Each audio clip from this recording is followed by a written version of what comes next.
तुरसुम खान का कुछ पता चला? खान जी, इसका कोई अता पता नहीं। आप इस्लामाबाद गए भी उसी के पीछे थे, लेकिन ये मुदस्सिर साहब के कत्ल ने आपकी तवज्जो उस पे से हटा दी। इस्लामाबाद अपने बंदे भिजवा दो, कम से कम उस इलाके की इत्तला तो मिलती रहेगी। जी खान जी। और ज़ाफ़रान के इलाके में जितने हमारे मुखबरे हैं सबको बोल दो कि हाई अलर्ट पर हैं। जी खान जी, मैं हमारे मंजरों को हुक्म दे देता हूँ आपका। कब तक बचेगा ये तुरसुम? इस क्वार्टर की एक्सपोर्ट तैयार हो गई है? जी खान जी। और वो पेटियाँ मुकामी मार्केट में भिजवा दी आप? जी खान जी, भिजवा दिए।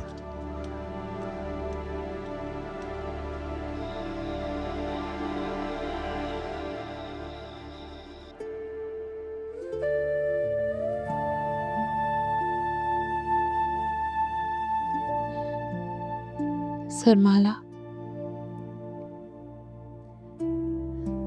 मेरी बीजान बहुत बहादुर है, बहुत सब्र वाली है। इतने बड़े सदमे से गुजरने के बाद भी उन्होंने हमारे लिए खुद को संभाला हुआ है। कहने को तो मेरी दाई है, लेकिन उन्होंने कभी भी मुझे ये नहीं फील होने दिया कि ये मेरी सगी माँ नहीं है।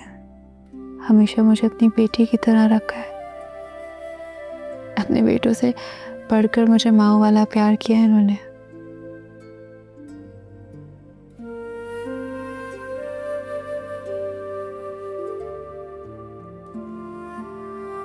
कुछ अर्सा पहले ही बीजा ने अपना बड़ा बेटा खो दिया, शेर दिल लाला और माकुल भाभी।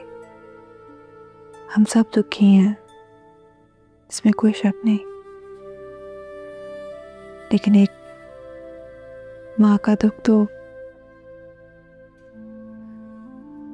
उसका तो कोई इजाला नहीं है।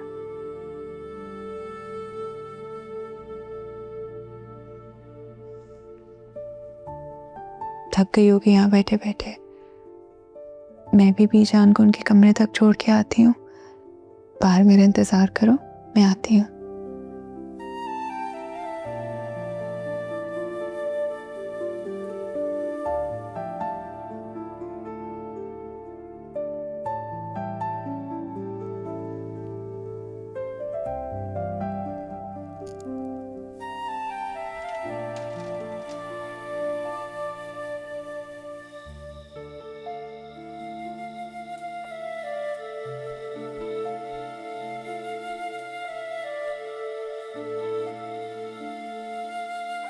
ये लो चाय पियो।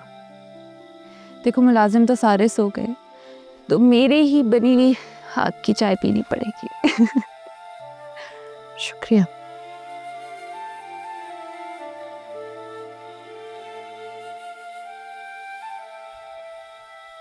बहुत खामोश हो, कोई बात करो।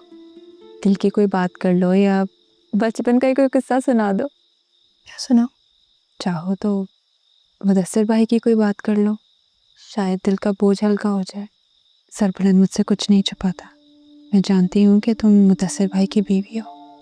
अफसोस हुआ, बहुत ज़्यादा अफसोस हुआ।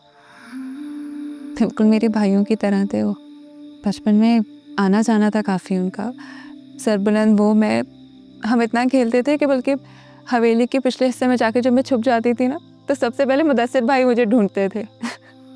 मेरे सारे हाइडिंग स्पॉट्स पता थे उनको। बहुत अच्छे इंसान थे वो। जालिमों ने बहुत बुरा किया। मैं जानती हूँ कि आसान नहीं है, बल्कि कहना आसान है और करना बहुत मुश्किल, लेकिन हिम्मत तो करनी पड़ेगी। तुम जिस तकलीफ से गुजर रही हो, मैं थोड़ा बहुत तो समझ सकती हूँ, लेकिन सब्र बहुत ज़रूरी है।